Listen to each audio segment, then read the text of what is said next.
नमस्कार दोस्तों, मेरा नाम ब्रिजेश है और इस क्राइम स्टोरी में आप लोग का स्वागत है। लेकिन इस कहानी की शुरुआत में ही मैं चाहूंगा कि आप इस वीडियो को लाइक शेयर अवश्य करिएगा, क्योंकि आज की कहानी आप लोगों को सावधान करने के लिए है, आपके माता पिता को सावधान करने के लिए है, आपके बच्चों को सावधान करने के लिए है और अगर आप किसी के दोस्त यार हैं तो उनको भी सावधान करने के लिए है।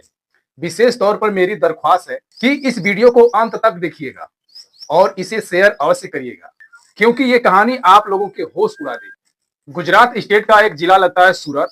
वहां के एक केस के बारे में बात करेंगे।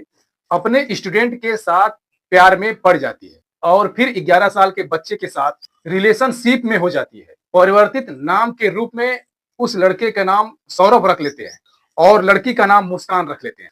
आज से करीब एक हफ्ते पहले सूरत के एक पुलिस स्टेशन में रिपोर्ट दर्ज कराई जाती है, जिसमें आरोप लगाया जाता है कि एक दंपति का बेटा पिछले एक दिन से फरार है और वह जब फरार हुआ था तो ट्यूशन पढ़ने के लिए अपने ही ट्यूशन टीचर के पास गया था, यानी ट्यूशन टीचर मुस्कान के पास गया। ट्यूशन टीचर मुस्कान के पास जाने के बाद उसका बेटा वापस नहीं आया और उन्हें शक है कि घटना में उसी ट्यूशन टीचर का हाथ हो सकता है, क्योंकि उसके हाव भाव पिछले कुछ दिनों से बिल्कुल चेंज दिखाई दे रहा था।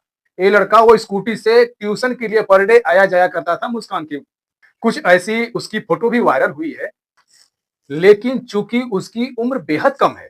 25 अप्रैल को दोपहर के करीब दोनों कुछ बैग पीठ पर टंगे हुए कई जगहों पर कई सीसीटीवी में उसकी वीडियो देखी जाती है उन दोनों की।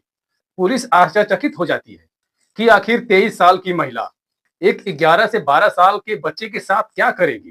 क्या उसका अपहरण करके ले गई? अपहरण का यह मामला दर्ज होता है, लेकिन जब पुलिस जांच में जैसे जैसे आगे बढ़ती है और उसके बाद एक दिन बहुत बड़ा खुलासा होता है, तो पुलिस वाले के नीचे की जमीन तक खिसका देती है। इस जांच में जब पुलिस वालों को पता चलता है कि 23 साल की ट्यूशन टीचर अपने ही 11 से 12 साल के छात्र के साथ प्रेग्नेंट हो जाती है, जैसे पहली बार में हमें और आपको नहीं हो पा रहा है, यकीन करने वाली बात ही नहीं हो सकती। इसी तरह का चर्चा पुलिस स्टेशन में चल ही रही थी। इसके लिए पुलिस वालों ने एक कदम उठाया और निर्णय लिया कि अब हम डीएनए जांच करवाएंगे, यानी जो पैदा होने वाला बच्चा है आखिर उसका बाप कौन है। जब तक डीएनए टेस्ट के लिए सैंपल लिया जाता है, उसी समय पुलिस वाले उस छात्र से भी पूछताछ करते हैं। उस छात्र को थाने में ले जाया जाता है और पुलिस वाले अपने सामने दोनों को साथ बैठाते हैं। कुछ ऐसे सवाल घुमा घुमा के पूछे जाते हैं ताकि वो छात्र भटक जाए, क्योंकि उसकी उम्र बेहद कम है। लेकिन जब सवालों का लिस्ट लंबी बनती चली गई और उसमें एक भी जवाब ऐसा पुलिस वालों को नहीं लगा कि वो लड़का झूठ बोल रहा है। पुलिस वाले आपस में बात करते हैं और सोचते हैं, यार कैसे हो सकता है, इतना छोटा बच्चा है 11 से 12 साल का, इसकी उम्र बेहद कम है, ये कैसे प्रेग्नेंट कर सकता है उस 23 साल की ट्यूशन टीचर यानी मुस्कान को। और इधर डीएनए जांच का सैंपल भेजा जा चुका है हॉस्पिटल में। पुलिस वालों की तरफ से सवाल होता है कि भाई तुम दोनों आखिर मिले कब थे पहली बार। जवाब में शिक्षिका यानी मुस्कान बताती है कि हमारी मुलाकात तब हुई थी जब यह सौरभ मेरे स्कूल में पढ़ने के लिए आया था। मैं एक प्राइवेट स्कूल टीचर थी। मेरा छात्र जो है वो कक्षा 5वीं का छात्र था। उसको मैंने जब देखा तो मुझे ऐसा लगा, लेकिन ये बहुत अजीब सी बात है, क्या किसी को इस बात पे भरोसा होगा कि बेहद कम उम्र का छात्र, इसकी उम्र 11 से 12 साल है, और ट्यूशन टीचर यानी मुस्कान जिसकी उम्र 23 साल है, उस छोटे से बच्चे से वो प्रेग्नेंट हो जाती है। अगर हम पेरेंट्स अपने बच्चों को स्कूल में अगर भेजते हैं पढ़ने के लिए, अगर इस तरह की घटनाएं अगर होती हैं, तो क्या हम लोगों का भी उस स्कूल से विश्वास तो हट ही जाएगा। तो पुलिस वाले उस शिक्षिका को टोकते हैं। शिक्षिका बताती कि उस सौरभ से मेरी बातचीत धीरे धीरे धीरे धीरे बढ़ने लगती है। शिक्षिका बताती है कि धीरे धीरे हम लोग की प्यार का सिलसिला शुरू हो जाता है, क्योंकि ट्यूशन टीचर जो थी उस लड़के के पास में ही उसका घर था। लड़का पर डे वहां पे ट्यूशन के लिए जाया करता था।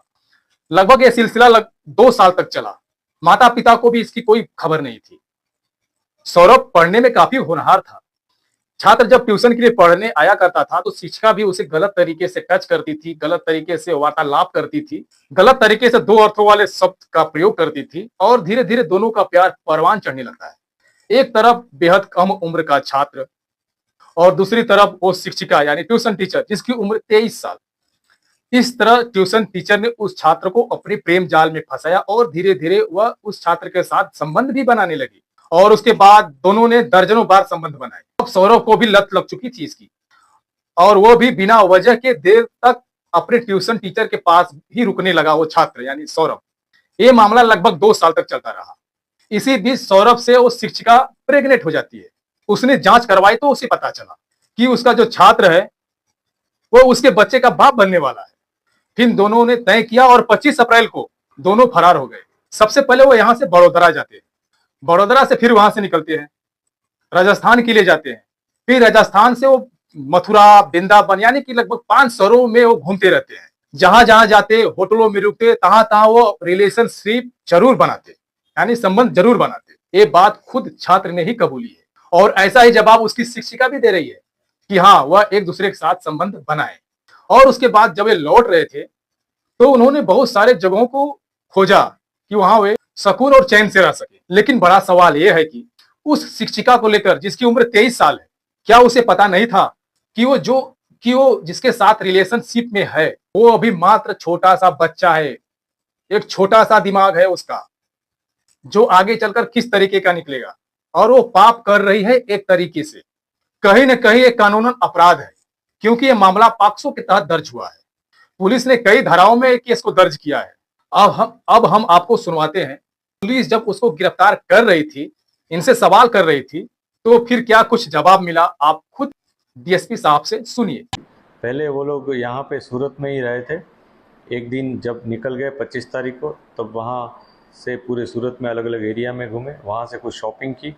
शॉपिंग करके वो लोग वहाँ से बड़ौदा चले गए, बड़ौदा से अहमदाबाद गए। अहमदाबाद के वे एक दिन रुके, अहमदाबाद रुक कर बाद में वो लोग वहाँ से दिल्ली चले गए। दिल्ली में भी थोड़ा घूमे फिरे, कुछ चीज़ें ली, खरीदी की, खाना पाना किया और उसके बाद वहाँ से वृंदावन चले गए। वृंदावन में दर्शन किए, यहाँ वहाँ घूमे और बाद में वहाँ से वो लोग जयपुर आ गए। उन्होंने ये सोचा था कि जयपुर में कहीं सेटल डाउन हो जाएंगे, लेकिन वहाँ पे उनको कोई ख़ास ऐसा स्टेबिलिटी वाला माहौल नहीं मिला। तो फिर वहाँ से वो लोग आगे बढ़कर गुजरात में कहीं प्रवेश करने की कोशिश कर रहे थे। ये सारी इन्फॉर्मेशन जब पुलिस को मिली तो पुलिस ने उनको इंटरसेप्ट किया और रायगढ़ करके एक एरिया है, वहाँ से उनको पीछा किया और बाद में 3 बसेस हमको डाउटफुल लगी थी। इन 3 बस को आगे जाके रुकवाया, उनमें से तीनों में चेक किया, तब पता चला कि ये दोनों वहीं पे हैं। उनकी आइडेंटिटी भी कंफर्म की गई। फिर उनसे पूछा गया कि ये क्यों किया, तब जाके पुलिस को बहुत सारी बातें कंफर्म हुई थी, जिसमें ये जो शिक्षिका थी उनको घर में काम की काफ़ी डांट पड़ती थी काम करने की वजह से, ऐसा उसका कहना है।